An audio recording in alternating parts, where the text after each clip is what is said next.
Alhamdulillah nahmaduhu wa nasta'inuhu wa na'udzu billahi min syururi anfusina wa min sayyiati a'malina may yahdihillahu fala mudilla lahu wa may yudlil fala hadiya lahu. Asyhadu an la ilaha illallah wa asyhadu anna Muhammadan abduhu wa rasuluh. Amma ba'd. Perhatian. Okey, baiklah. Assalamualaikum warahmatullahi wabarakatuh. Terima kasih kepada para hadirin yang sudi untuk hadir Majlis Akademi Riadat Sati pada malam ini, iaitu bertajuk Hari Ashura. Yom Kippur atau Pesach. Benda ni jarang diketengahkan oleh asatizah atau agamawan. Kebanyakannya bila masuk hari Ashura, mereka akan mula bahas pasal adakah sunat untuk pada hari 10 hari bulan Muharram saja, atau boleh ataupun 9 atau 10 atau 11 gabung puasa ke macam mana. Selalunya itu yang akan dibahaskan. Tapi yang kali ini kita mungkin akan bawa perbahasan yang agak berbeza daripada orang lain, iaitu mengenali sejarah. Lebih kurang untuk mengenali sejarah lah. Dan sekali saya minta maaf lah, saya minta benda ni dekat Tuan Amirul Ashraf Fazil last minute pada hari Khamis. Sebab saya pun terlupa dah nak dekat hari Ashura. Lepas tu ayah saya lah dia mention, dia macam nak revise lah hari Ashura ni pasal peristiwa apa ya. Lepas tu saya pun cerita lah. Lepas tu saya cerita sikit lah, ada perbahasan mengenai hari apa yang Yahudi sambut, Yom Kippur atau Pesach. Lepas tu baru saya teringat Tuan Amirul Ashraf Fazil. Saya pun teringat, macam tu baik kita buat majlis kan. So jadilah majlis pada malam ni. Okey, sebelum dia kepada orang awam, saya nak cerita sedikit lah latar belakang hadis tentang Ashura ni. Okey, diriwayatkan oleh Ibnu Abbas. Okay, hadis ni masyhur berkenaan hari Ashura, iaitu Rasulullah SAW dia datang ke Madinah, lepas tu dia dapati orang Yahudi berpuasa pada hari Ashura, 10 Muharram lah, kalau yang apa yang orang Islam faham. Lepas tu Rasulullah SAW pun bersabda, kenapa dia orang puasa hari ni? Lepas tu mereka pun berkata, mereka ni siapa? Itu persoalannya. Kalau dapat tahu siapa, tak jadi masalah, kurang satu masalah. Tapi apa yang difahami, mereka ni merujuk pada sahabat Nabi. Mereka berkata hari ini merupakan hari yang agung. Allah telah menyelamatkan Nabi Musa dan kaumnya dan menenggelamkan Fir'aun bersama kaum-kaum Fir'aun. Kemudian Nabi Musa berpuasa sebagai tanda syukur. Maka kami pun berpuasa. Kami tu boleh jadi merujuk pada para sahabat yang mana dia amalkan orang Madinah, orang Jahiliah Madinah, dia ikut budaya orang Yahudi. Boleh jadi juga ini merujuk pada orang Yahudi itu sendiri kata kami puasa. Lepas tu Nabi pun katalah, fanahnu ahaqqu wa aula bi Musa minkum. Kami dan kami lebih berhak dan lebih utama untuk amalkan apa yang Nabi Musa berbanding kalian. Lepas tu Nabi pun suruh mereka berpuasa. Okey, masa ni macam satu kewajipan lah, sebab sebelum ni sebelum difardunya puasa Ramadan. Okey, jadi Nabi dekat sini kalau tengok riwayat ni, Nabi sebut minkum, daripada kalian. Kami lebih berhak untuk berpuasa daripada kalian. Kalian ni mungkin kita boleh faham merujuk pada Yahudi. Okey, kalau begitu kita boleh faham tak yang mengatakan bahawa puasa ini disebabkan Nabi Musa dan diselamatkan daripada Fir'aun. Itu kita dapat tahu lah, kalau ini daripada Yahudi, maknanya kita dah selesai satu masalah, bahawasanya puasa ini adalah kerana Nabi Musa diselamatkan daripada Fir'aun. Okey, tapi ada riwayat lain, Nabi sebut minhum, daripada mereka. So daripada mereka maknanya, kalau tengok kat riwayat ni sendiri, faqala Nabi SAW li ashabi, Nabi bersabda kepada para sahabatnya, para sahabat Nabi, kalian lebih berhak berpuasa berbanding mereka, iaitu Yahudi. Jadi mungkin jawapan ni ialah jawapan yang mengatakan bahawasanya orang Yahudi berpuasa pada hari ini kerana Nabi Musa diselamatkan daripada Fir'aun. Mungkin jawapan itu adalah orang Jahilah sendiri, orang Arab. Orang Jahilah, bukan Yahudi. Okey, kenapa saya sebut ni? Sebab dia ada efek berkenaan adakah perbahasan mengenai adakah hari Ashura ini merujuk pada Yom Kippur atau Pesach. Okay, kemudian ini tambahan riwayat pada Aisyah radhiyallahu anha. Dia katalah orang Quraisy dulu mereka berpuasa pada hari Ashura semasa zaman Jahiliah. Kemudian Rasulullah dia menyuruh mereka untuk berpuasa sampailah difardukan Ramadan. Maka bila difardukan pada berpuasa pada bulan Ramadan, lepas tu Nabi pun katalah, siapa nak puasa boleh puasa, siapa tak nak puasa pada hari Ashura terpulang. Jadi itu dah jadi sunat dah. Okey, itulah sedikit latar belakangnya. Okey, kita teruskan dengan Tuan Amirul Ashraf Fazil untuk bahas dengan lebih mendalam. Terima kasih kepada Tuan Nazmi di atas kita kata intro lah kepada topik perbincangan hari ini, dan saya sangat terima kasih kepada beliau untuk bagi ruang untuk dikongsikan berkaitan dengan topik ni. Walaupun last minute, saya pun melihat ni sebagai satu peluang, kerana kita jarang, macam Tuan Nazmi kata tadi, kita jarang bincang tentang topik ni. Jadi bila masuk Ashura, selanjutnya kita akan bincang tentang boleh tak puasa sehari saja. Macam contoh tahun ni punya kes, sebab Ashura jatuh pada hari ni, hari Jumaat. Jadi dibahaskan pula boleh tak puasa hari Jumaat saja dan sebagainya. Jadi perbincangan daripada sudut fiqh tentang topik ni. Tapi malam ni saya bawa satu perbincangan daripada aspek sejarah yang menarik, dan dia juga melibatkan juga subjek tentang perbandingan agama, dan juga satu lagi dia juga melibatkan pengetahuan astronomi ataupun kalender, penggunaan kalender.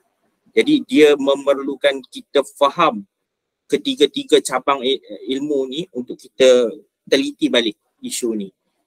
Jadi macam topik yang saya letak tu, Yahudi Madinah dan Ashura, mencari perayaan Yahudi yang disambut oleh Yahudi Madinah pada 10 hari bulan Muharram, Ashura lah, 10 Muharram tahun kedua Hijrah. Okey, pertama, kenapa tahun kedua Hijrah? Adalah kerana kita semua maklum, saya rasa baru-baru ni bila masuk tahun baru Hijrah, ada ramai asatizah yang menulis tentang Hijrah sebenarnya tidak berlaku pada bulan Muharram, tetapi berlaku pada bulan penghujung bulan Safar, dan Nabi sampai di Madinah pada bulan Rabiul Awal. Cuma keazaman untuk melakukan hijrah itu telah bermula daripada bulan Muharram. Dan disebabkan itulah Saidina Umar apabila dia nak memulakan kalender Islam, dia meletakkan Muharram tu sebagai bulan pertama. Jadi maksud dia, kalau kata Nabi sampai ke Madinah pada bulan Rabiul Awal, maksud dia Nabi hanya melihat benda ni pada tahun berikutnya, pada tahun selepas tu, tahun kedua Hijrah lah. Jadi sebab itulah diletakkan kat situ tahun kedua Hijrah. Jadi yang tu dulu untuk clear topik tajuk dia tu, kenapa saya letak 10 Muharram tahun kedua Hijrah. Okey, jadi macam yang saudara Nazmi, Tuan Nazmi sebut tadi, dia berkaitan dengan hadis daripada Sahih Muslim, riwayat Muslim, hadis nombor 1130, berkaitan dengan Rasulullah melihat orang Yahudi berpuasa pada hari ke-10 bulan Muharram. Lalu Nabi tanya dan mereka jawab, mereka kata hari ini adalah Yaumul Azim, hari yang agung. Allah Ta'ala menyelamatkan Musa dan juga kaumnya, dan Allah Ta'ala menenggelamkan Fir'aun dan juga kaumnya. Jadi, dan disebabkan Nabi Musa, mereka kata Nabi Musa berpuasa pada hari itu untuk mensyukuri nikmat Allah tu, maka kami juga berpuasa. Jadi, yang ni hadis yang menjadi core perbincangan kita lah. Bila kita bincang pasal Ashura je, hadis ni akan keluar. Jadi, tentang macam mana peristiwa yang berlaku di Madinah pada ketika itu, Nabi melihat orang Yahudi berpuasa pada hari 10 Muharram, Ashura. Jadi persoalan dia yang kita nak timbulkan di sini adalah tentang perayaan apa sebenarnya yang disambut. Daripada kalau kita tengok zahir hadis tu, dan kalau kita baca tentang agama Yahudi, dia ada satu perayaan yang memang berkaitan dengan meraihkan Allah Ta'ala menyelamatkan Nabi Musa ni, iaitu dalam peristiwa Exodus. Exodus ni, peristiwa ni lah Nabi Musa keluar daripada Mesir, bawa Bani Israel keluar daripada Mesir, dikejar oleh Fir'aun, dan kemudian Fir'aun ditenggelamkan di tengah laut, di tengah laut. Selalu sebut Laut Merah, tapi tidak ada ni yang jelas untuk kata Laut Merah lah. Kalau jadi perayaan tu dia ada nama dia. Cuma lepas ni kita akan tengoklah nama dia. Tapi kalau mungkinlah sebahagian orang dia akan tanya, apa kepentingan kita tahu benda ni, kepentingan kajian ni, kan? Buat apa kita nak tahu kenapa Yahudi, hari apa Yahudi, hari apa sebenarnya yang disambut, yang dilihat oleh Nabi, hari yang disambut oleh Yahudi Madinah tu. Kenapa penting untuk tahu, kan? Puasa je lah, kan? Tak ada kepentingan pun. Benda tu dah jadi sebahagian dari syariat kita, puasa je lah, kan? Jadi kat sini saya letak dulu kepentingan kajian supaya orang dapat melihat, sahabat-sahabat dapat melihat ada sebenarnya kepentingan untuk kita tahu benda ni, iaitu dia punya tujuan dia yang paling utama sekali adalah dia untuk membatalkan syubhat tentang hadis Yahudi Madinah ni. Kerana jikalau kita tengok pada hari ni, perayaan Ashura ni dia tidak match dengan mana-mana perayaan Yahudi pada hari ni. Dia ada time dia match dengan perayaan tertentu. Tapi dia tak sentiasa match. Dia berubah. Dan kita pun kadang-kadang Ashura kita sebagaimana hari raya dan juga puasa dan juga hari raya haji, dia juga berubah. Dia kita kata dia meleret. Dia macam tahun ni bulan 7. Tahun depan dia akan pergi mungkin dia akan pergi ke tengah bulan 7 lagi. Tahun lagi satu mungkin sangat-sangat awal pada bulan 7 dan tahun lagi satu dia akan mula masuk bulan 6. Jadi dia meleret. Jadi berlaku persoalan perayaan apa ni? Yang disambut oleh Yahudi ni, sebab kita tak boleh trace back apa benda. Jadi macam mana? Betul ke hadis ni, kan? Kata perayaan Yahudi tapi tak nampak pun perayaan Yahudi jatuh pada hari yang sama dengan Ashura. Jadi yang tu timbul satu syubhat lah. Dan kalau kata orang tu buat sedikit kajian, dia anggap ini adalah satu perayaan Pesach ataupun Passover. Passover ni inilah perayaan yang sebenarnya yang meraihkan Nabi Musa diselamatkan oleh Allah Ta'ala daripada Mesir ni, daripada Fir'aun ni. Kalau dia cek, nanti kita akan tengok kita tak dapat tarikh tu. Apabila kita menggunakan kaedah pengiraan kalender, kita tak jumpa benda tu. Jadi ini satu lagi syubhat lah, dan kita akan tengok sama-sama lepas ni. Saya akan demonstrate sendiri benda tu untuk kita dapat lihat, ini satu persoalan yang kita kata dead end. Kebanyakan orang yang saya sendiri sebelum, alhamdulillah saya boleh kata saya jumpa jawapan dia. Tapi sebelum ni saya sendiri pun bila baca, tengok apa yang orang lain cuba cari, nampak masing-masing semua jumpa jalan buntu untuk mencari perayaan apakah yang disambut oleh orang Yahudi Madinah ni. Jadi yang tu kepentingan kajian ni lah. Daripada sudut kita boleh batalkan syubhat tentang hadis ni. Kan? Kalau tak orang boleh kata apa hadis ni betul ke tak ni. Sebabnya bila kita cross check tak jumpa pun. Jadi itu akan mendatangkan syubhat pada hadis ni lah.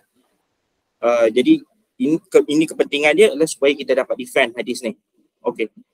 Baik, seterusnya. Okey, jadi kita nak cari perayaan Yahudi apa yang dilihat oleh Nabi di Madinah tu. Pertama kita kena tahu dulu kalender Yahudi ni macam mana. Okey. Jadi yang ni kalender Yahudi, dia ada 12 bulan, kadang-kadang dia ada 13 bulan. Okey, yang ni yang ramai orang tak tahu. Sebab kita di Malaysia terutamanya, kita terutama di kalangan orang Melayu lah. Di kalangan orang Melayu, kita cuma tahu kalender Islam dan juga kalender Masihi tu. Jadi dua-dua kalender 12 bulan, satu guna matahari, satu guna bulan.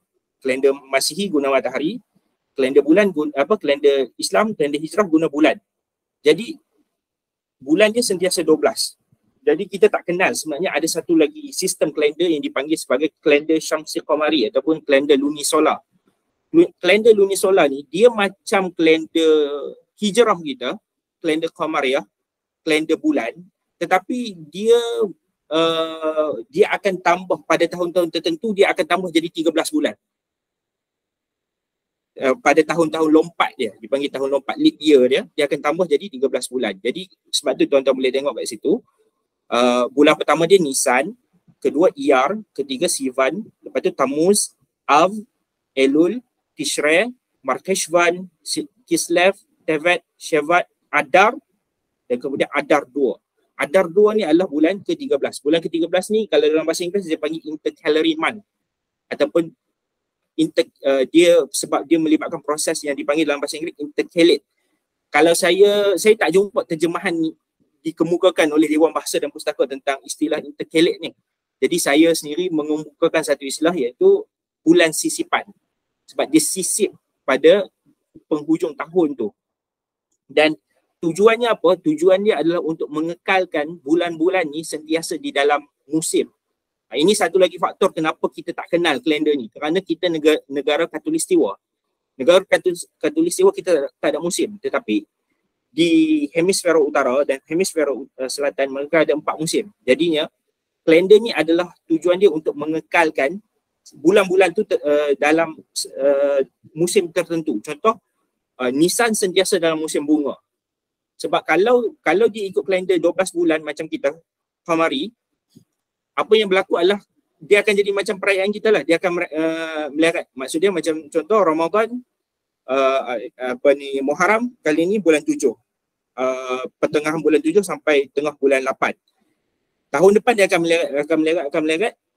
Macam sekarang ni tengah musim panas, dia akan masuk musim bunga dan kemudian akan masuk musim sejuk, dia akan meleret. Tetapi tujuan kalender 13 bulan ni ataupun kalender lunisolar ni, tujuan dia adalah untuk kekalkan satu-satu bulan tu sentiasa di dalam satu-satu musim. Jadi bila dia meleret, dia tambah bulan ke-13, dia tarik balik kalender tu ke belakang. Jadi itu tujuan dia. Jadi ini adalah kalender Yahudi. Digunakan sehingga ke hari ini. Okey. Dan kemudian dalam kita nak mencari jawapan kepada persoalan kita ni, kita kena tahu jugalah perayaan Yahudi, apa perayaan yang ada. Jadi perayaan Yahudi ni banyak. Cumanya yang saya senaraikan kat sini, saya senaraikan 3 yang paling masyhur. Dan kemudian saya masukkan juga puasa. Sebabnya hadis tadi ada berkenaan dengan puasa. Dan jadi saya masukkan puasa-puasa orang Yahudi yang ada. Jadi yang ni kita kata 3 perayaan Yahudi yang paling masyhur yang ada pada hari yang dikenali lah. Dia ada berapa lagi? Pertama Hanukkah. Kalau tuan-tuan nak cari selalu dia eja Hanukkah. Tetapi kalau dalam Ibrani dia eja dengan huruf Kat kat depan. Huruf Kat ni macam huruf Qa dalam bahasa Arab. Jadi bunyi dia bunyi macam tu. Bunyi jadi Hanukkah. Nazmi tahu benda ni. Okey, jadi sebab tu saya letak K kecil kat depan tu. Hanukkah. Dan kemudian Hanukkah ni dia perayaan 8 hari. Dia bermula pada 25 bulan Kislev. Kemudian yang kedua perayaan Yom Kippur. Ataupun kalau saya terjemah bahasa Arab, sahabat-sahabat yang tahu bahasa Arab boleh dapat Yaumul Kafarah, hari pengampunan dosa. Day of Atonement. Jadi Yaumul Kafarah, Yom Kippur. Okey. Pada 10 hari bulan Tishrei. Dan menariknya pada hari ini mereka berpuasa. Okey, yang ni antara challenge sebab tu topik poster kita letak Yom Kippur ataupun Pesach. Okey. Sebab Yom Kippur mereka berpuasa dan tarikhnya adalah pada 10 hari bulan. Okey. Dan kita akan tengok lepas ni lagi macam mana kalender tu 10 dia tu sentiasa sama dengan 10 kita. Sebab dia menggunakan kalender bulan. Sebab dia pada kiraan hari dalam bulan dia menggunakan bulan. Fasa-fasa bulan tu. Okey. Jadi macam contoh kita sekarang ni 10 Muharram. Jadi depa pun 10 something, mesti 10 bulan tertentu. Macam tu. Okey. Seterusnya yang ketiga adalah perayaan Passover ataupun Pesach yang dalam tajuk tu. Dalam poster kita tu Pesach ataupun dalam bahasa Inggeris panggil Passover. Okey. Passover ni kenapa dinamakan Passover? Adalah kerana menurut dalam Torah ataupun dalam Tanakh, dalam Book of Exodus, bila menceritakan tentang peristiwa Exodus, iaitu peristiwa Nabi Musa keluar daripada Mesir tu, dia bermula dengan satu insiden, iaitu Tuhan melewati bumi Mesir untuk merentak nyawa anak-anak sulung penduduk pribumi Mesir. Yang ni salah satu daripada 10 plague ataupun 10 bala yang dikenakan ke atas ke atas penduduk Mesir, dan ini bala yang terakhir, iaitu anak-anak sulung penduduk pribumi Mesir mati pada malam tu. Jadi apa yang berlaku adalah Israel ni diperintahkan untuk sembelih kambing dan kemudian lumurkan sikit darah kambing tu di pintu-pintu rumah mereka. Dan bila tu dalam ayat tu dia kata Tuhan lalu, dan Tuhan bila rumah Bani Israel Tuhan akan lepas, akan pass over, macam tu je.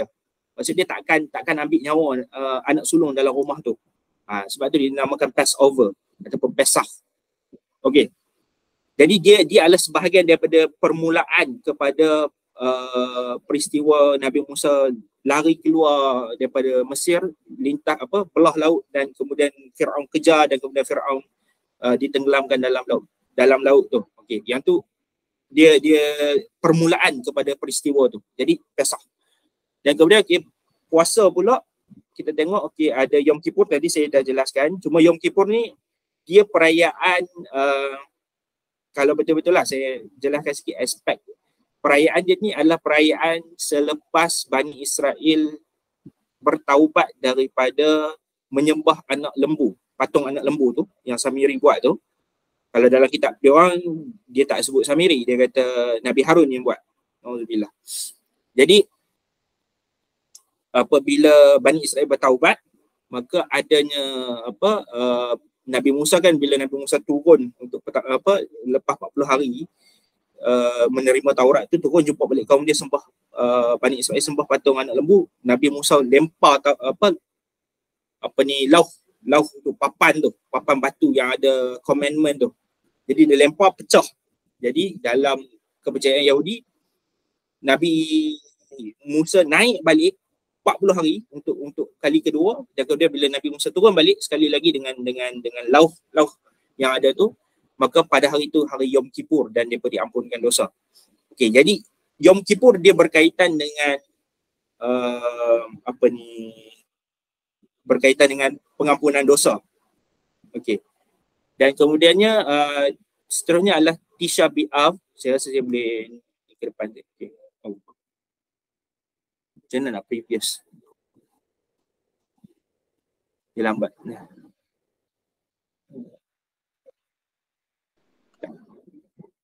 Right, wall. Macam ni. Sekejap.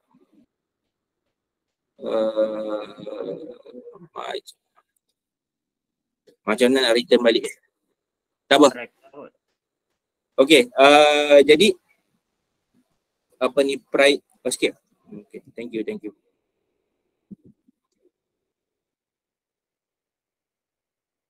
Okay. Okay, terima kasih kepada yang bantu. Macam saya katalah, lama dah tak guna Google Meet, lupa. Okay, jadi yang tu Hanukkah. Hanukkah saya tak terang lagi ke? Hanukkah, Hanukkah saya tak terang lagi. Hanukkah, tadi saya dah terangkan Yom Kippur dan juga Passover. Jadi Yom Kippur berkaitan dengan pengampunan dosa. Pesach ataupun Passover berkaitan dengan Nabi Musa selamat daripada bumi Mesir. Yang kedua tu yang kita letak dalam tajuk kita. Kemudiannya Yom Kippur ada puasa. Kemudian Hanukkah yang atas sekali tadi yang 25 Kislev tadi tu. Saya terlupa nak jelaskan dia punya ni. Dia adalah perayaan, sebenarnya dia adalah perayaan zaman selepas kenabian mengikut kepercayaan Yahudi. Dia adalah apabila kalau kita baca sejarah, dia ada gerakan dipanggil sebagai Maccabean Revolt ataupun gerakan Maccabee. Gerakan Maccabee ni adalah gerakan Yahudi, orang-orang Bani Israel nak tumbangkan pemerintahan Yunan, pemerintahan Hellenistik, iaitu pemerintahan General Alexander the Great. Alexander the Great ditawan dan kemudian dia tak ada waris. Bila dia mati, kerajaan dia dibahagikan kepada beberapa general dia. Salah satu general dia nama Seleucus. Seleucus, dia ada keturunan dia, dan keturunan dia tu memerintah wilayah Alexander the Great di bahagian timur. Jadi kerajaan dia nama Seleucid Empire. Jadi orang Yahudi berada di bawah pemerintahan Seleucid Empire. Jadi Maccabean Revolt adalah perjuangan untuk membebaskan bumi Kanaan daripada pemerintahan kerajaan Seleucus, Seleucid Empire. Jadi apabila dia pemenang, mereka masuk semula ke Masjid Bani Israel ataupun Baitul Maqdis ataupun Second Temple. Mereka nak nyalakan tu gambar lilin-lilin tu. Lilin-lilin, ada 9 lilin tu. Jadi menorah, nama benda tu menorah. Jadi dia ada satu minyak khas untuk nyala, untuk digunakan untuk menyalakan pelita-pelita tu.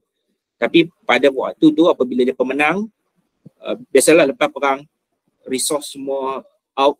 Jadi dia cuma jumpa satu je bekas minyak tu, dan kemudian dia penyalakan. Minyak tu sepatutnya cukup untuk 1 malam, tapi dikatakan keajaiban minyak tu boleh tahan untuk 8 hari. Jadi sebab itulah perayaan Hanukkah. Jadi seakan-akan memberitahu bahawa kepada Bani Israel, waktu tu dah mengikut kepercayaan Bani Israel dah tak ada Nabi. Seakan-akan Tuhan bagi signal bahawa Tuhan redha ke atas Bani Israel pada waktu tu, ke atas Maccabean Revolt pada waktu tu. Okey, yang tu Hanukkah. Tadi Yom Kippur, kemudian Passover. Okey, 3 perayaan. Satu perayaan ni melibatkan puasa, iaitu Yom Kippur. Kemudian kita pergi pada puasa Bani Israel. Puasa yang kedua adalah puasa Tisha B'Av. Tisha B'Av adalah, kalau dalam bahasa Arab, Tis'ah, 9. Tis'ah, Tasu'ah, pada bulan Av. B'Av, pada bulan Av. Jadi ini adalah perayaan, ini adalah puasa untuk mengingati keruntuhan ataupun kemusnahan tempel ataupun haikal ataupun rumah ibadat Bani Israel. Yang ni yang kita baca dalam Quran, dalam surah Al-Isra pada ayat ke-7. Ayat ke-7 ya Allah Ta'ala kata pasal kemusnahan 2 kali yang Bani Israel akan buat. Inilah yang berlaku. Kemusnahan pertama adalah pada tahun 586 sebelum Masihi oleh Nebukadnezar runtuhkan haikal ataupun rumah masjid Bani Israel yang telah dibina oleh Nabi Sulaiman, dan kemudian dibina semula oleh Cyrus the Great. Sebab lepas runtuh, Bani Israel jadi hamba dekat Iraq, dekat Babylon. Jadi tempoh tu dipanggil Babylonian Captivity. Kemudian dibawa balik ke Jerusalem, ke Kanaan ataupun Palestin lah hari ni, oleh Cyrus the Great, dan kemudian Cyrus bantu untuk membina Second Temple, haikal kedua. Jadi haikal kedua ni dia musnah pada tahun 70 Masihi, lebih kurang dalam 40 tahun selepas ketiadaan Nabi Isa. Dan ini kemusnahan kedua. Dalam Quran ada sebut tentang kemusnahan pertama dan kemusnahan kedua. Dan kalau kita baca tafsir klasik, semuanya kata dua kemusnahan ini telah berlaku. Hanya sebahagian daripada ulama yang mutaakhir, yang semasa ni, disebabkan konflik Israel Palestin, mereka mentafsirkan bahawa kemusnahan kedua masih belum berlaku. Tapi kalau kita tengok tafsir klasik, semua kata dah berlaku. Ibn Ashur pre-modern, tak klasik lah. Ibn Ashur bahkan menyebut nama pada kemusnahan kedua tu 70 Masihi tu di bawah General Titus. Dan memang dalam sejarah pun memang kemusnahan kedua tu berlaku di bawah General Rome Titus, yang dia musnahkan haikal ataupun Masjid Bani Israel tu lah. Jadi untuk memperingati, dan kedua-dua peristiwa ni dikatakan berlaku pada hari ke-9 bulan Av. Jadi Bani Israel, orang Yahudi, mereka puasa pada hari ini sebagai satu bentuk berkabung di atas kemusnahan kedua-dua haikal oleh musuh lah. Okay. Yang tu Tisha B'Av. Okay. Tisha B'Av dan juga Yom Kippur, puasa dia adalah dipanggil sebagai puasa besar atau major fasting. Puasa dia 24 jam. Daripada mula malam, daripada maghrib sampai esok malam. Jadi memang panjang lah. Kemudian itu untuk Yom Kippur dan juga Tisha B'Av. Kemudian dia ada puasa yang dipanggil sebagai puasa kecil. Puasa kecil ni ada beberapa lain. Cumanya saya masukkan kat sini Asyara Tivat ataupun Asyarah pada bulan Tivat. Hari ke-10, okey, sebab tu saya masukkan yang ni. Pada hari ke-10 pada bulan Tivat. Okey. Ya, dia ada lain-lain macam Zom Gedalia, 17 Tammuz kalau tak silap. Tapi sebab nampak macam tak ada kaitan, jadi saya tak masukkan. Asyara Tivat pasal hari ke-10. Jadi saya masukkan. Asyara Tivat ialah dia lebih kurang macam Tisha B'Av untuk mengingati kemusnahan haikal tu, tetapi Asyara Tivat dia untuk memperingati permulaan kepada Nebukadnezar mula kepung Jerusalem pada tahun 586 Masihi itu. Sebelum Masihi. 586 sebelum Masihi. Jadi untuk berkabung mengingati peristiwa Jerusalem mula dikepung oleh Nebukadnezar, maka adanya puasa Asyara Tivat. Sebab dia mula kepung pada hari ke-10 bulan Tivat. Okey. Jadi ini perayaan-perayaan yang tercalon lah untuk kita kata, untuk kita cek. Mungkin ini kot yang Nabi lihat dipraktik, sedang diraikan ataupun sedang kita kata observe, yang orang Yahudi Madinah tengah nak kata rayakan pun tak juga, dia puasa tapi tak apalah rayakan, ataupun dia observe tarikh tu. Jadi ini antara dia. Yang calon-calon dia lah, Hanukkah, boleh jadi Hanukkah, boleh jadi Yom Kippur, Passover ataupun Pesach, kemudian Tisha B'Av ataupun Asyara Tivat. Tetapi antara semua ni, kalau kita tengok daripada hadis tu, dua calon yang paling kita kata yang paling berpotensi adalah Yom Kippur dan juga Passover. Sebabnya Yom Kippur ni dia melibatkan puasa dia pada hari ke-10, dan sementara Pesach pula ataupun Passover ni dia melibatkan apa yang disebut dalam hadis tu, iaitu hari Allah Ta'ala menyelamatkan Nabi Musa daripada Fir'aun. Okey. Jadi inilah kan hadis ni, bila kita baca balik, dia ada stresskan tentang Nabi Musa, Allah Ta'ala selamatkan Nabi Musa tu. Jadi yang tu menyebabkan dua calon yang paling kita kata yang paling berpotensi lah adalah Yom Kippur ataupun Passover. Okey. Jadi mana di antara dua ni kita nak pastikan kan, mana satu perayaan tu. Jadi nampak macam tak boleh selesai dengan hanya sekadar kita buat description tadi tu. Sekadar kita tengok perayaan-perayaan ni apa kita kata sebab dia merayakan benda ni dan kemudian tarikh dia, kita nampak kita tak boleh selesai lagi. Jadi jom kita guna kalender untuk kita check benda ni kan. Kita roll back in time, kita semak balik pada tarikh 10 Muharram tahun kedua Hijrah tu, apa dalam kalender Yahudi jatuh pada tarikh apa. Okey. Jadi okey, saya guna kalkulator ni. Sekejap. Yang ni okey, tuan-tuan tak nampak. Ini kalkulator, Kesan online kalkulator. Sekejap, saya share yang ni. Okey. Boleh nampak yang ni? Okey, Kesan online kalkulator. Okey. Okey, jadi yang ni yang saya gunalah untuk cari ni. Jadi kita pergi kepada, okey, saya tunjuk daripada mula lah. Kalau tuan-tuan cari tu daripada home tu, start tu, sini, pilih live, kemudian kalender. Okay, pilih kalender. Okay, dia akan keluar ni. Bawah ni dia ada kalender. Scroll bawah, ada kalender yang lain. Okey. Jadi dia ada kalender Hijri kalender from Western. Kalender Hijrah daripada kalender Barat. Dan kemudian dia ada Hebrew kalender. Okay, jadi kita ada dua tools. Kita tak ada kalender yang direct tukar daripada Hijrah kepada Hebrew, kepada kalender Yahudi. Tapi kita boleh tukar kepada Western dulu, kemudian kita tukar kepada kalender Yahudi.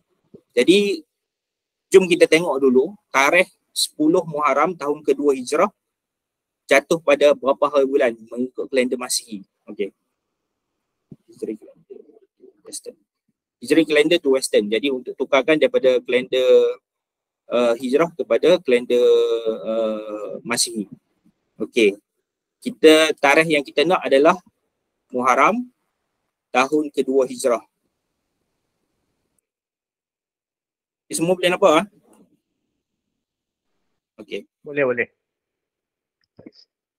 Okey, jadi ni dah keluar dah. Okey. 10 Muharram tahun kedua Hijrah jatuh pada hari Khamis bersamaan dengan kalender Masihi dia adalah 17 Julai. Okey, 17 Julai. Okey, ni kalender Gregorian. Okay, dia ada beza di antara Gregorian dan juga Julian. Tapi kalau nak bincang benda tu panjang pula. Pada zaman ni sebenarnya manusia guna kalender Julian. Kalender Gregorian hanya digunakan pada tahun sekian-sekian dia tahun, saya tak ingat tahun dia. Cuma dia ada berlaku dia macam dia ubah sikit. Tapi kalau nak bincang benda tu topik tu pening pula lah. Cuma dia tak apalah, kita ikut satu je. Gregorian dia kalender 17 Julai 623, tahun 623 bulan Julai 17 hari bulan. Itulah tarikh 10 Muharram tahun kedua Hijrah. Okey, 17 Julai 623. Okey. Jom kita check balik. Okey. Kat tepi ni je. Kita cari pula kalender Hebrew calendar from Western. Maksud dia nak mengetahui kalender Yahudi daripada tarikh kalender Masihi atau kalender Barat lah. Okey. Jadi bulan Julai, okay, kebetulan kita dalam bulan Julai, tahun pun 2023, tukar je. Okey, 623. Jom kita tengok. 17 Julai 623.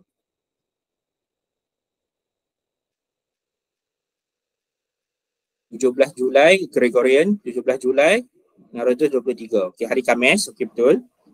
11 bulan Av. Okey, 17 hari bulan ni 10 Muharram. Okey, 10 Muharram.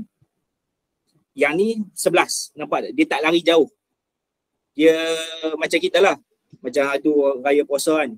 Kita masih 9 hari bulan. Arab Saudi dah 10 hari bulan. Zulhijjah pada waktu tu. Jadi sebab itulah dia orang raya dulu. Sebenarnya bukan dia orang raya dulu. Dia orang menempuh Arab Saudi menempuhi tarikh 10 Hijrah 10 Zulhijjah lebih dahulu daripada kita. Kita lewat sikit. Okey. Jadi kita dapat tengok kat sini 17 Julai 623 kalender Yahudi jatuh pada 11 bulan Av tahun 4383 AM ataupun Anno Mundi mengikut itu nama kalender Yahudi lah, Age of Creation. Tapi tak apalah, tahun tu tak apalah, tak tepilah. Tapi 11 hari bulan Av, bukan Yom Kippur, bukan Pesach. Sebab Pesach tarikh dia adalah Passover, tarikh dia adalah 15 Nisan. Yom Kippur 10 Tishrei. Yang paling dekat dengan Av ni adalah Tisha B'Av, tapi Tisha 9. Dan Tisha B'Av dia bukan meraihkan kemenangan, dia memperingati kemusnahan kuil Bani Israel ataupun haikal Bani Israel. Jadi memang ini bukan, kita kata tak kena lah. Memang tak kena lah tarikh ni. Jadi yang ni yang saya kata tu, dia menimbulkan syubhat. Jadi orang akan boleh persoalkan kan, macam mana hadis ni? Macam mana hadis ni betul ke hadis ni? Sebab bila kita cross check, kita tak jumpa tarikh yang kita kata memang tarikh yang lain terus. Bukan tarikh tak ada okey, ada puasa tapi bukan puasa untuk mengingat syukur Allah Taala selamatkan Nabi Musa. Itu puasa untuk memperingati kemusnahan tempel. Itu pun pada 9 bukan pada 10. Dan jadi yang tu menimbulkan tanda tanya lah tentang perayaan apa sebenarnya ni, sebab kita tak jumpa jawapan kepada kita tak boleh trace perayaan Yahudi apa ni pada 10 Muharram ni. Jadi ya, sebenarnya dia ada beberapa perkara lah. Kalau saya punya pendirian, dia sebenarnya memang Passover. Sebab berdasarkan daripada zahir hadis tu, memang hadis tu menyebut hari di mana Allah telah menyelamatkan Musa dan kaumnya serta menenggelamkan Fir'aun dan kaumnya. Ini memang clear cut sebenarnya cerita pasal Pesach ataupun Passover. Cuma dia menimbulkan beberapa persoalan lah, iaitu pertamanya Passover jatuh pada 15 hari bulan, bukan pada 10 hari bulan. Dan kemudian Yahudi tak puasa pada Passover. Dan seterusnya 10 hari bulan Muharram, okay, yang ni yang kita tengok tadi. Bersamaan dengan 10 ataupun 11 Auf. Bukan 10 ataupun 11 hari bulan Nisan, bukan Passover. Jadi macam mana nak selesaikan benda ni sebenarnya? Okey, sebenarnya ada cara untuk kita selesaikan benda ni. Pertamanya adalah persoalan tentang Passover jatuh pada 15 hari bulan, bukan pada 10 hari bulan. Okey, ingat tadi saya cerita tentang Passover ni, dia ada lumur darah dekat pintu. Darah kambing, kena sembelih kambing, kemudian lumur darah tu dekat pintu. Okey, peristiwa tu dalam Book of Exodus, pada Exodus 12. Okey, jom kita sama-sama baca dia punya ni. Okey, dengan sikit emphasis. Okey. Kalau kita tengok ayat okey, dia mula dengan this month, pada bulan ini akan jadi bulan permulaan. Dia akan menjadi bulan pertama bagi bulan pertama untuk kiraan tahun kamu. Okey, yang ni sebenarnya Tuhan dalam Book of Exodus ni, dalam bab ni Tuhan tengah bercakap kepada Nabi Musa bagi arahan. Allah Ta'ala bagi arahan kepada Nabi Musa, suruh bagi tahu kepada Bani Israel, bulan ini yang dimaksudkan dengan bulan ini tu adalah bulan Nisan. Adalah bulan pertama pada tahun ni. Dan kemudian dia kata, katakan kepada Bani Israel pada hari ke-10 bulan ini. Bulan Nisan. Okey, nampak? 10. Dalam Hebrew dia tu dia tulis bi asor la qadesh hazeh. Bi asor pada hari ke-10 Ashura. Pada hari ke-10 Asyarah. Pada hari ke-10 la qadesh bulan pada hari ke-10 bulan hazeh ini. Zeh tu ini, hazeh pada bulan ini pergi setiap ketua keluarga kena keluar cari kambing dan kemudian bawa balik ke rumah masing-masing. Okey, kalau kambing tu besar sangat ataupun keluarga tu kecil boleh kongsi-kongsi. Kemudian kambing tu tak boleh ada apa-apa kecacatan, dan kemudian dia kata kena jaga sampai hari ke-14. Okey, Arba'a Asor Yom La Qadesh Hazeh, pada hari ke-14 bulan ini. Kemudian slaughter it at twilight, maksudnya sembelih pada waktu senja apabila masuk hari ke-15. Sebab senja tu dah masuk hari ke-15. Jadi permulaan Pesach kalau ikut Taurat ataupun Taurat Yahudi yang Yahudi ada sekarang ni, dia sebenarnya bermula, preparation dia tu bermula daripada 10. 10 tu kena cari kambing, kena bawa balik rumah. Okey, jadi permulaan dia tu bermula dengan 10 mengikut Bible. Mengikut tanah. Bible tu sebenarnya istilah umum dia. Bible ni Yahudi pun guna istilah Bible sebenarnya. Kalau kepada yang mungkin tak biasa, Yahudi pun guna istilah Bible. Okey. Jadi Old Testament. Dia ada beza lah. Old Testament penggunaan tu orang Yahudi tak suka istilah Old Testament tu. Tapi tak apa, yang tu mungkin ni lah sekejap lagi kita bincangkan. Cumanya nak kata dalam kitab suci dia tulis Pesach, permulaan dia tu bermula pada hari ke-10 tu kena buat sesuatu, iaitu keluar cari kambing, bawa balik rumah, tunggu sampai 14 hari bulan, sembelih pada waktu senja. Senja tu maksudnya dah masuk 15 hari bulan. Okey, jadi sebab tu Passover diraihkan pada 15 Nisan. 15 Nisan tu adalah hari kemuncak lah. Dia macam kita, hari kemuncak hari sembelih. Hari sembelih 10 hari bulan, Zulhijjah. Dia lebih kurang macam tu juga. Jadi dia ada kaitan 14, 15, kita 9, 10 Zulhijjah kan. Dia lebih kurang macam tu juga. Jadi maksud dia perayaan ini persediaan dia bermula sejak daripada hari ke-10. Jadi dekat sini kita ada support daripada kitab suci, daripada kitab suci Yahudi sendiri. Maksud dia ada sesuatu berlaku pada 10 hari bulan. Something significant pada 10 hari bulan Nisan. Jadi kat situ kita dah boleh kata sebenarnya perayaan Passover ni dia boleh kata bermula daripada 10 hari bulan. 10 hari bulan. Jadi mungkinlah itu yang diobserve, itu pendapat yang dipegang oleh Yahudi Madinah. Mungkin kita boleh kata macam tu. Cumanya timbul persoalan kedua, iaitu Yahudi tak puasa pada hari Passover. Kalau kita tengok Yahudi yang ni, dia pun tak puasa pada hari Passover. 10 hari bulan pun dia orang tak puasa. 10 hari bulan Nisan pun dia orang tak puasa. 15 tak puasa, 10 pun tak puasa. Jadi untuk jawab benda ni, kita pergi kepada yang ni. Saya ambil contoh ni lah untuk kita untuk kita bagi macam contoh possibility, iaitu tidak semestinya apabila kita tengok Yahudi arus perdana tak sambut benda tu ataupun tak buat benda tu tak pernah dibuat oleh Yahudi yang Yahudi lain. Kemungkinan Yahudi Madinah ada praktis satu benda yang tak dibuat oleh Yahudi lain. Dan benda ni kita boleh tengok pada komuniti yang saya tunjuk gambar ni. Komuniti yang saya tunjuk gambar ni adalah komuniti Yahudi Habsyah ataupun Yahudi Ethiopia, dipanggil sebagai Beta Israel. Yahudi ni berkulit hitam, dia orang duduk kat Habsyah, Ethiopia. Dan boleh tengok tu kat gambar tu, yang tu dia pegang tu Taurat dia lah. 5 buku pertama dalam Old Testament ataupun Hebrew Bible. Dekat bawah tu, tulisan bawah dia tu, dia nampak macam ada bentuk batu, macam bentuk tu. Yang tu sebenarnya dia nak tunjuk gambar apa?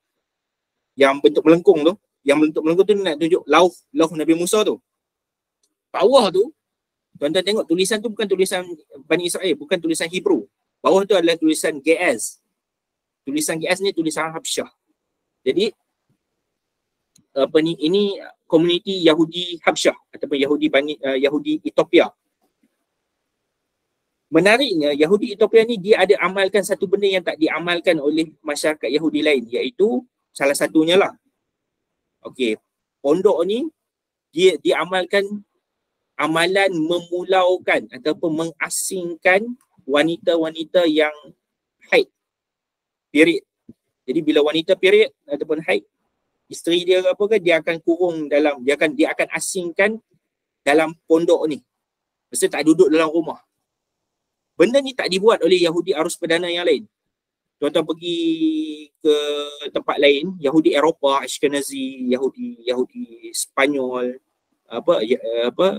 Sephardi, Yahudi Timur Tengah yang lain, dia orang tak buat benda ni. Tetapi Yahudi di Habsyah dia orang buat benda ni. Dan menariknya, benda ni juga dibuat oleh Yahudi Madinah. Yahudi Madinah buat benda ni. Dalam Jami' Tirmizi, dalam hadis nombor 2977, ada Rasulullah cerita ada maksudnya dalam kita punya hadis ada merekodkan bahawa Yahudi Madinah ada amalkan amalan ni. Amalan yang tak dikenali oleh Yahudi yang lain. Tapi kita jumpa benda tu Ethiopia buat, dan kita tahu melalui hadis Yahudi Madinah buat benda tu, iaitu mengasingkan isteri yang haid di luar daripada rumah. Okey, yang ni hadis dia.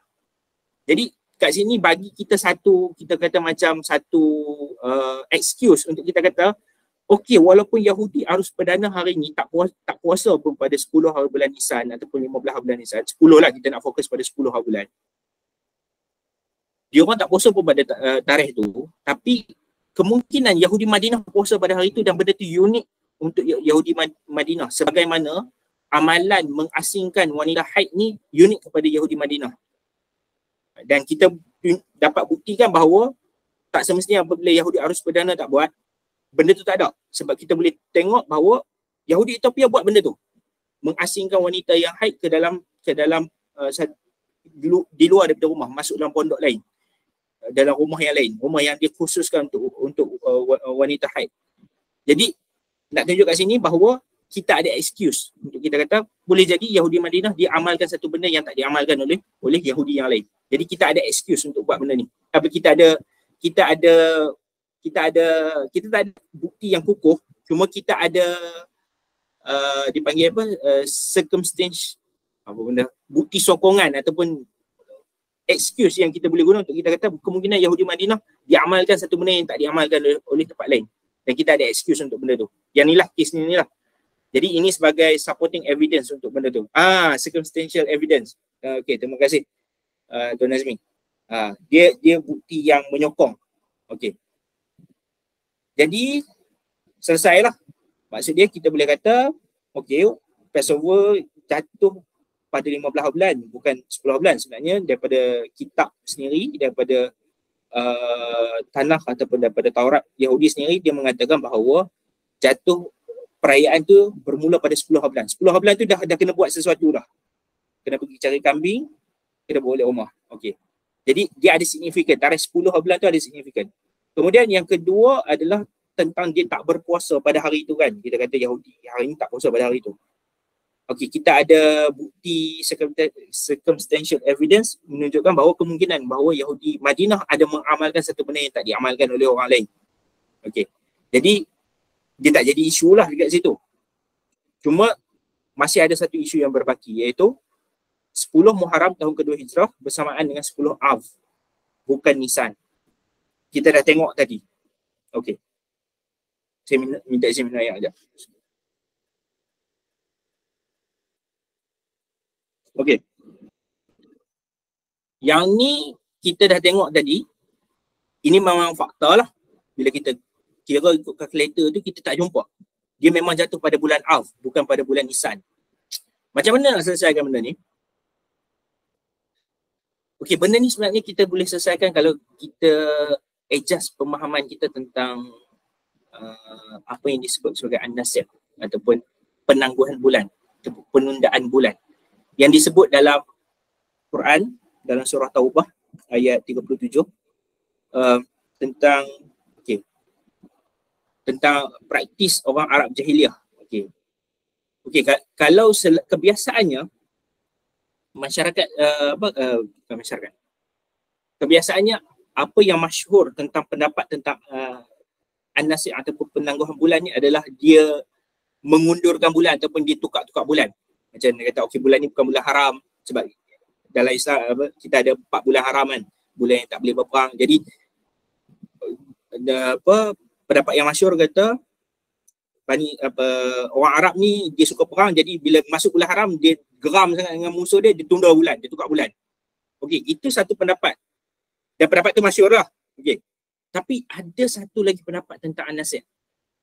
Dan pendapat ni adalah pendapat yang kecil, pendapat yang bahkan saya cuba cari, dia orang yang usulkan pendapat ni bukan di kalangan alim dalam bidang tafsir, tapi dia di dalam bidang falak.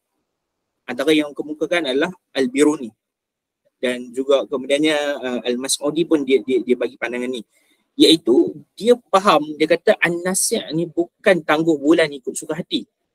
An-nasakh ni adalah penangguhan bulan, dia sebenarnya adalah yang tadi, yang macam kalender Yahudi tu. Bulan sisipan, bulan ke-13. Maksud dia dan pandangan ni, kalau kita tengok daripada ayat Quran tu, kita boleh nampak dia ada sokongan, dia ada internal evidence daripada Quran sendiri yang argue untuk pemahaman macam ni. Cuba tengok ayat surah Taubah ni. Allah Taala ada sebut yuhillunahu amma wa yuharimu nahu amma. Maksudnya mereka halalkan pada satu tahun dan mereka haramkan pada satu tahun. Maksud dia ada tahun dia berbuat, ada tahun dia tak buat. Dan benda tu seakan-akan macam sistematik. Jadi benda tu kita cuba apply. Yang ni yang saya cuba susun balik kalender ni. Okey, kalau kecil saya tak tahu macam nak besarkan lagi dah. Kalau tuan-tuan tengok dekat situ, yang warna hijau tu adalah kalender biasa. Kalender 12 bulan. Dan warna ungu tu adalah kalender yang melibatkan an-nasakh. Yang saya masukkan an-nasakh. Kalau kita faham an-nasakh tu sebagai intercalary ataupun bulan sisipan, bulan ke-13 macam kalender Yahudi tu. Cuma saya letak dia 2 tahun. Okey. Kita kena baca mula daripada yang hujung sekali sebelah kanan tu, yang paling hujung sekali, tahun ke-10 Hijrah. Sebabnya pada tahun ke-10 Hijrah ni berlaku haji perpisahan, Hajatul Wada'. Pada waktu khutbah tu Nabi batalkan an-nasakh. Okey. Dalam Bukhari, hadis daripada Abu Bakar, Nabi ada sebut tentang bulan di sisi Allah adalah 12. Dan permulaan hadis tu dia menarik. Hadis tu kalau dia kata az-zamanu qad istadar kahayati yauma khalaqas samawati wal ard. Pada hari ini kembali semula aturan masa sebagaimana ketika pada permulaan penciptaan langit dan bumi. Okey. Kalau kita faham sistem intercalary ni, kita akan tengok. Dan Allah Ta'ala kata, bulan di sisi Allah adalah 12. Jadi kalau buat kalender ada 13 bulan ni, dia akan kita kata apa tadi istilah dia? Dia akan legatkan, dia akan larikan bulan tu. Maksud dia bulan haram akan jadi bukan bulan haram, dan bulan yang bukan bulan haram akan jadi bulan haram. Okey, ini apa yang berlaku bila dia apply benda tu. Jadi dan benda tu akan sebenarnya bila dia kata satu Muharram, bukan satu Muharram. Okey, kita boleh contoh, kita boleh tengok kat situ tahun ke-8 Hijrah. Tahun ke-8 Hijrah, Muharram yang dikata Muharram tu sebenarnya bulan Zulhijjah. Jadi dia lari, kalender tu sebenarnya lari daripada kiraan 12 bulan. Di sisi Allah bulan adalah 12. Tetapi disebabkan praktis ni bulan lari. Okey. Jadi tuan-tuan boleh tengok kat situ. Jadi kita kira balik daripada bawah, kita akan dapat balik, okey, aim kita adalah 10 Muharram tahun kedua Hijrah. Okey, kalau kita tengok dalam tu, okey, yang ni saya rasa bahagian ni sangat-sangat penting. Kalau saya nak minta dulu, tuan-tuan boleh tengok, boleh nampak jelas tak apa yang ditunjukkan dalam tu? Boleh zoom tak? Tak apa je lah. Zoom. Sekejap zoom kalau phone boleh lah. Siapa pakai phone boleh try zoom pakai jari. Yang ni kalau phone boleh zoom, okey. Baik. Jadi yang ni kena tengok sebab dia supaya tuan-tuan boleh tengok apa benda yang berlaku. Kita nak cari tadi 10 Muharram tahun kedua Hijrah. Okey, kita tengok kat situ ada tahun kedua Hijrah, kemudian satu yang paling sebelah paling kiri atas. Paling kiri atas tu dia ada tulis 1 BH, before Hijrah lah, sebelum Hijrah. Kemudian 1 Hijrah, kemudian 2 Hijrah. Okey. Tengok yang warna hijau tu dulu. Okey, tengok warna hijau tu kita akan nampak Muharram tahun kedua Hijrah. Okey. Muharram tahun kedua Hijrah tu sebenarnya okey. Macam ni. Kalender ungu tu kita boleh kata sebenarnya sebelum daripada 10 Hijrah, Nabi, para sahabat dan juga semua orang Arab observe ataupun ikut kalender yang warna ungu, bukan kalender warna hijau. Kalender warna hijau tu adalah kalender yang kita teoritas kembali ke belakang. Sebenarnya actual kalender yang digunakan oleh para sahabat dan juga orang Islam, Nabi sendiri pada waktu tu adalah bukan kalender hijau tu. Kalender ungu tu sebenarnya. Sebab pemansuhan An-Nasik hanya berlaku pada 10 Hijrah. Sebelum tu tak ada pemansuhan tu. Jadi cuba tengok balik pada 10 Muharram tahun kedua Hijrah. Tuan-tuan tengok kalender ungu dia tu. Sebenarnya itu adalah bulan Jamadil Awal sebenarnya. Jadinya kita mencari pada tempat yang salah. Sebab tu kita tak jumpa tarikh 10 bulan Nisan. Jadi kita kena cari bulan Muharram tahun kedua Hijrah mengikut kalender ungu, bukan kalender hijau.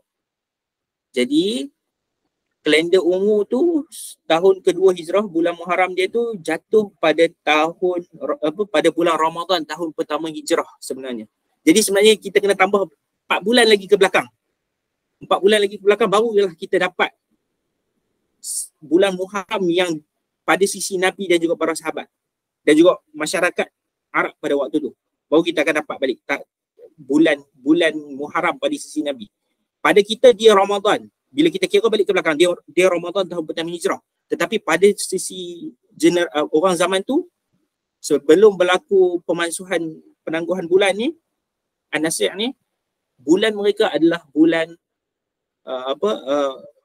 Muharram mereka sebenarnya adalah Ramadan kita. Yang ni, okey. Jadi bila kita nak guna kalender tadi, bila kita nak guna kalender calculator kalender tadi tu, apa yang perlu kita buat adalah kita kena cari bulan Ramadan tahun pertama hijrah. Yang mana Ramadan tahun pertama hijrah itu pada mata Nabi dan juga para sahabat dan juga orang pada zaman tu adalah Muharram. Okey. Jadi jom kita kira lagi sekali. Okey, kita kira balik. Okay, kita buka balik kalender ni, kalkulator ni. Kita cari balik Hijri to Western dulu. Okey, kalendernya saya dah kata tadi 10 Muharram pada sisi Nabi sebenarnya adalah kalau kita kira ke belakang, kalau ikut cara kiraan kita yang kita tak ambil kiraan nasib tu, yang kita tak ambil kira penangguh bulan tu, dia sebenarnya adalah Ramadan tahun pertama hijrah. Jadi, okey, kita letak tu Ramadan tahun pertama hijrah 10 hari bulan. Okey. 10 Ramadan tahun pertama hijrah. Inilah tarikh 10 Muharram Nabi sebenarnya. 10 Muharram tahun kedua hijrah Nabi sebenarnya. Tarikhnya adalah 21 Mac 623. Okey, sekarang kita tukar ke Hebrew calendar. Hebrew calendar from Western. Okey.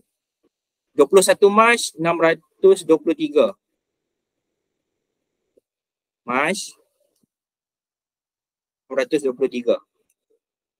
10 hari bulan 21 Mac itulah 10 hari bulan ni. Okey. 21 Mac 623 11 hari bulan Nisan tahun 4383. 11 ataupun 10 dia boleh jadi dia boleh ubah, dia boleh ni lah, kita boleh tolerate dekat situ.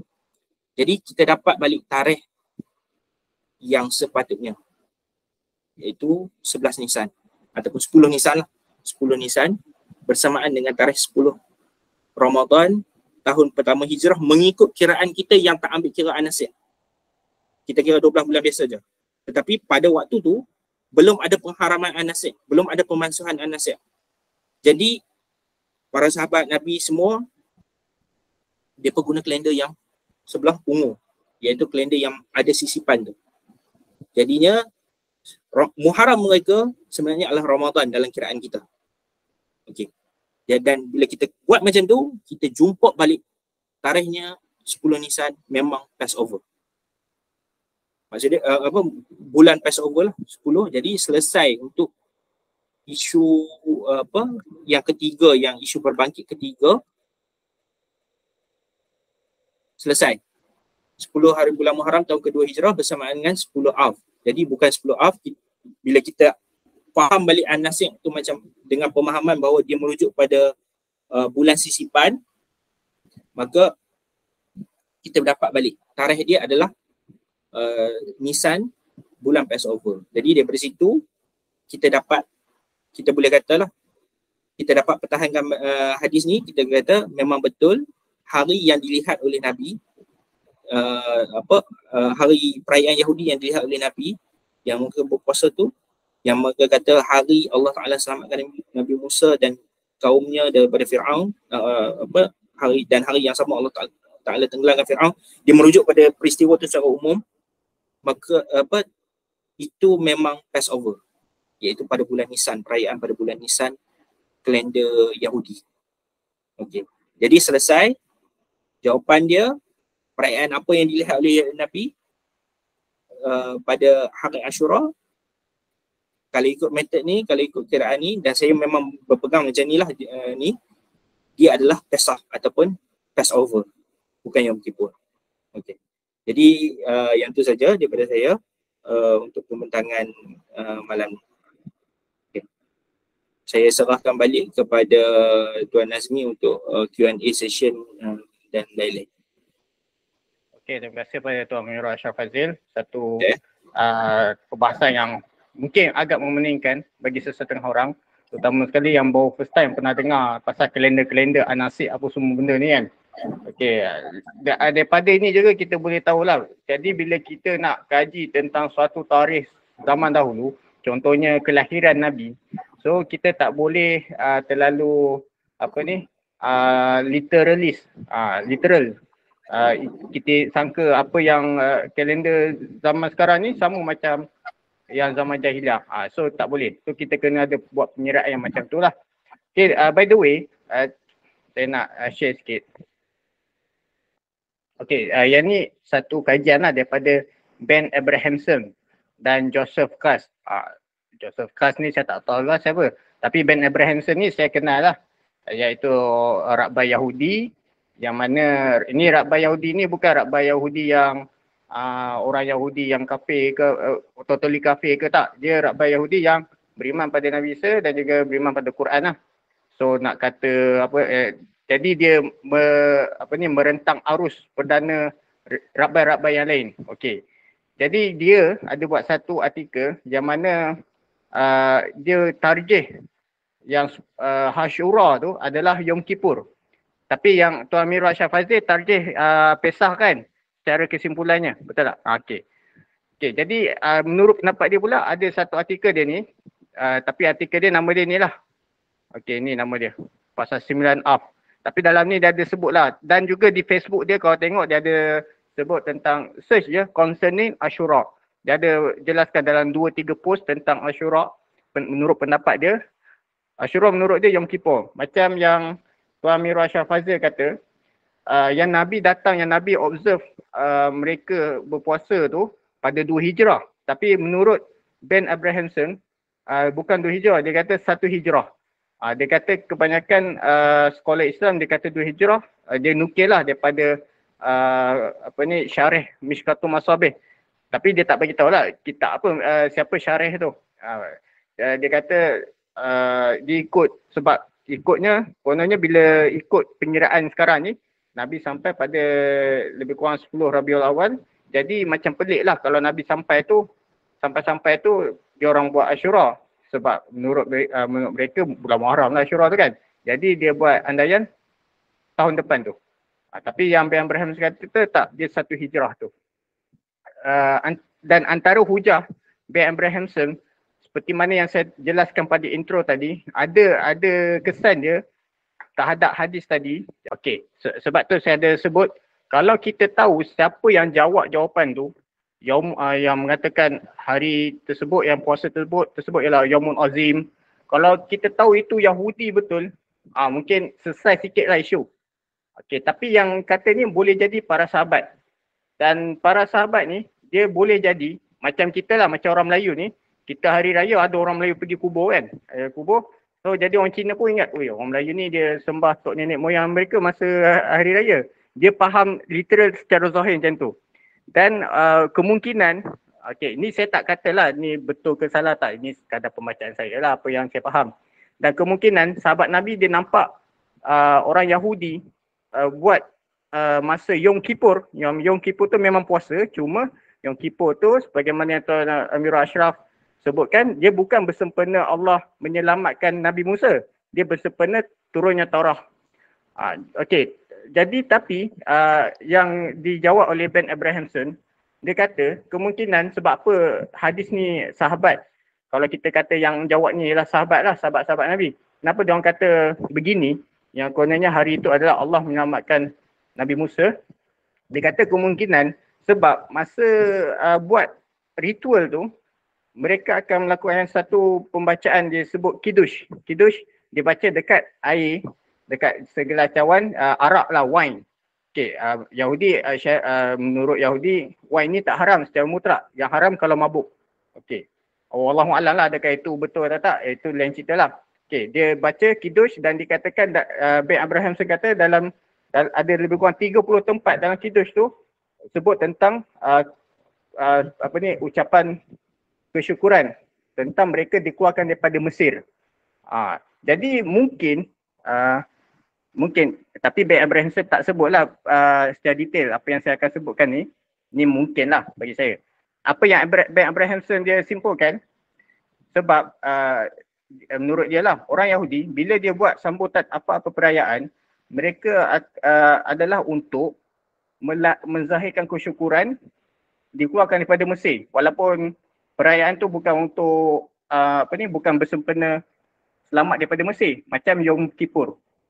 Okey, itu antaranya lah. Jadi mungkin sahabat Nabi dia nampaklah, oh orang Yahudi ni dia baca doa tu, dia ingat, sahabat ingat, oh mungkin ni perayaan sebab mereka keluar daripada Mesir. Mereka diselamatkan daripada Fir'aun, menenggelamkan Fir'aun dan seumpamanya. Jadi mereka beranggapan sebegitu.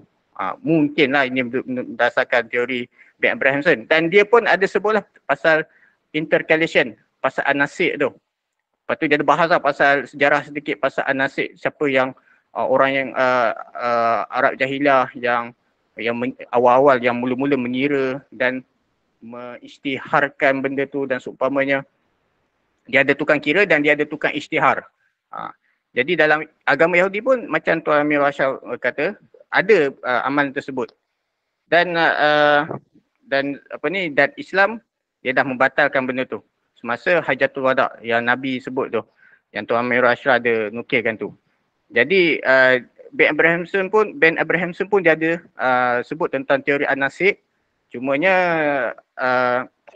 mengurut pengiraan dia, menurut pengiraan je lah. Jadi 10 Tishrei itu adalah pada 10 Muharram. Tapi dia ada perincian lagi lah. Okey. Jadi siapa-siapa ada nak tanya soalan ke?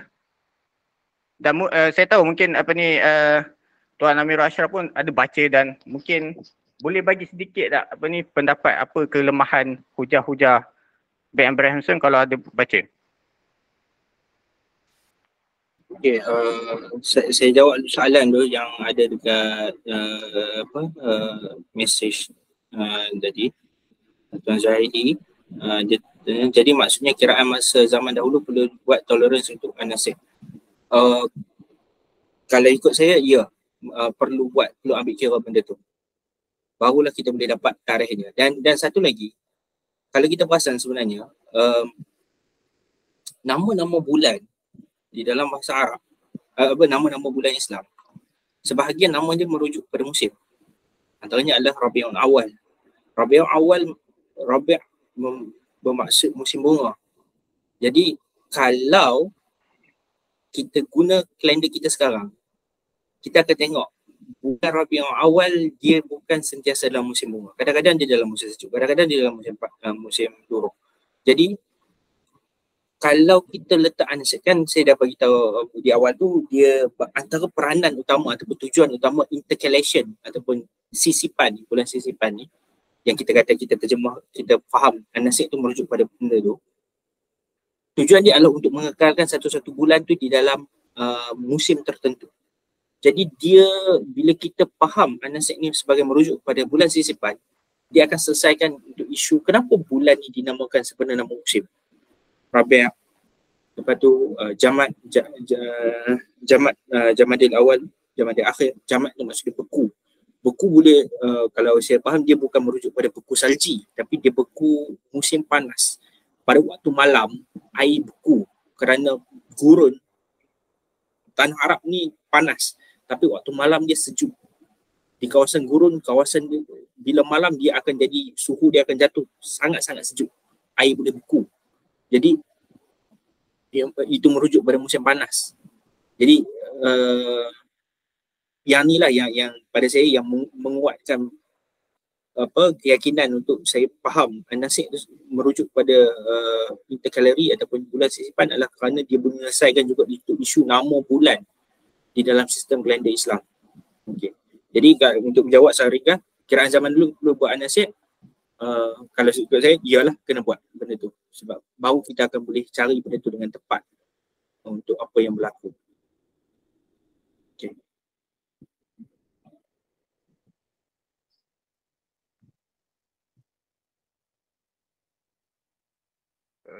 Yang tu saya tak tahu. Ustaz Wadi kata dulu ada hutan di kawasan Madinah yang ada singa dan harimau. Harimau tu saya tak tahu, tapi singa kalau kawasan Madinah padang pasir memang ada singa lah. Sebenarnya padang pasir ni dia ada singa padang pasir. Jadi singa tu, harimau saya rasa dia duduklah hutan tropika je. Ini rasanya tak ada. Sebab tu macam kalau singa dekat padang pasir ni memang ada. Dan sebab tu Hamzah punya gelaran Asadullah. Jadi memang ada singa di padang pasir. Okey, untuk jawab soalan Tuan Nazmi tadi berkaitan dengan Ben Abrahamson punya kajian. Saya pernah membaca benda tu, Tapi saya tak satisfy lah dengan dia punya penghujaan tu. Saya rasa dia agak dalam satu benda tu dia tak datangkan dalil untuk benda tu, untuk pemahaman dia tu. Saya nampak dia tak datangkan dalil yang kuat untuk pemahaman dia bagi satu benda yang dia usulkan tu. Macam sebab tu saya tak yakin lah dengan jawapan yang dia bagi tu, untuk dia kata Tishre tu. Itu pernah baca dulu di permulaan waktu saya mula mengkaji benda ni lah.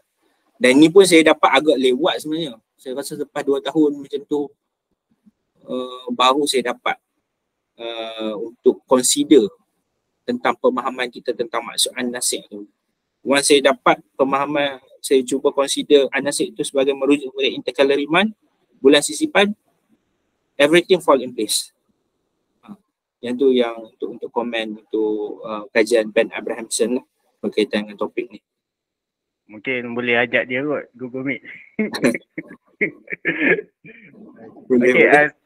Saya bagi peluang siapa-siapa yang ada nak buka mic ke, kalau nak tanya soalan, bolehlah tanya soalan. Ada ke?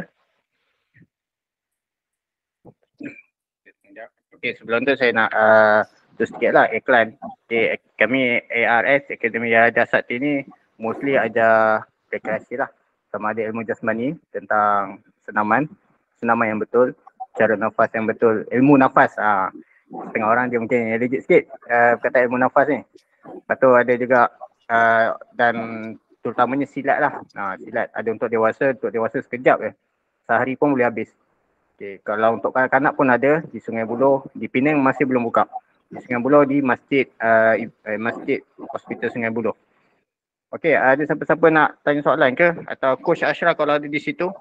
Coach Ashraf dia tengah main pingpong sambil dengar.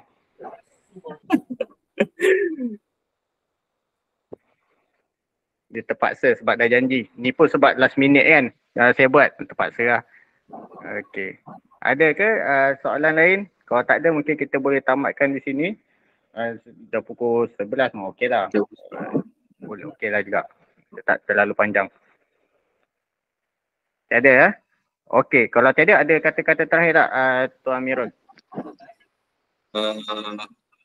Kata-kata terakhir. Tak ada apa, cuma saya harap dengan pembentangan ni dapat lontarkan satu benda baru lah ke dalam kita kata perbincangan kita tentang topik ni. Saya faham topik ni mungkin sangat asing sebabnya nak tanya tentang perayaan apa Yahudi sambut kat Madinah tu pun soalan tu not very welcoming dalam kita punya circle. Jadi bila Tuan Nazmi bagi peluang ni, saya terima kasih lah. At least saya boleh share something, dan sebab bila saya dapat ni saya excited. Sebab saya kata saya rasa saya boleh selesaikan satu benda yang ramai orang yang saya rasa, saya cuba baca orang lain punya pencarian, sebahagian yang mencari tentang topik ni. Saya rasa dia orang menemui jalan buntu untuk jawab soalan ni. Dia orang tak ada satu jawapan yang memuaskan hati untuk benda ni. Tapi bila saya sendiri, saya rasa saya dapat satu jawapan yang betul-betul saya puas hati, dan saya boleh examine benda tu dan saya boleh tunjuk dekat orang lain boleh benda ni dirakam, orang yang tengok lepas ni sendiri dia boleh buat sendiri benda tu. Dia boleh buat sendiri apa yang saya tunjuk tu, dan dia sendiri boleh dapat dia boleh tengok sendiri. Maksud dia ini bukan benda yang ada benda-benda tertentu yang okey saya saja tahu. Tak. Benda ni adalah benda yang tuan-tuan sendiri boleh buat sendiri, boleh kira sendiri. Yang tu yang merupakan saya seronok untuk share tentang ni lah. Dan iyalah macam saya kata tadi, antara kepentingan dia adalah supaya okey clear syubhat tu. Jadi tak ada orang boleh kata hadis ni tak sah, betul ke hadis ni, orang nak mempersoalkan hadis tu. Jadi yang tu kita boleh lawan lah, kita boleh defend kita punya hadis daripada aspek ni. Okey, yang tu saja insya-Allah. Okey, terima kasih. On Rana dia bagi tahu sebenarnya Tuan Amirul banyak lagi penemuan baru tu, mungkin boleh next episode. Penemuan baru tu juga boleh kena tahzir lah. Okey. By the way, berkenaan kajian ni, yang ni tentang 10 Muharram Asyura ni, dia boleh, bagi saya memang boleh buat thesis master. Paling tak pun artikel jurnal. Memang sesuai untuk buat publish. Okay. Lepas tu, by the way, Ben Abrahamson pun dia sebabkan dia ada kajian pasal intercalation ni, dia ada buat artikel ringkas juga tentang kelahiran Nabi Muhammad SAW. Jadi boleh carilah tentang tu. So bila nak kaji tarikh tu, sebab mula pun saya ingatkan dia sistematik sama daripada sekarang, dulu sama. Punya dia ada anasik tu. Itu keyword dia yang penting tentang nak kaji sejarah. Tuan Zahli kata boleh cerita tentang penemuan baru tu. Nantilah kalau ada masa kita rancang. Cerita awal nanti tak suspend lah. Okey. Ada lagi soalan? Kalau tak ada, kami boleh tutup. Okey, tuan sekali kami mengucapkan ribuan terima kasih kepada Tuan Amirul Ashraf kerana sudi untuk last minute buat pembincangan ni.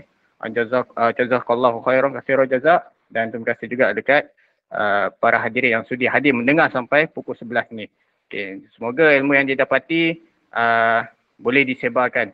Okey, paling tak pun dia dapatlah kaji sendiri guna casing kalkulator tu kan. Okey, sekian saja. Assalamualaikum warahmatullahi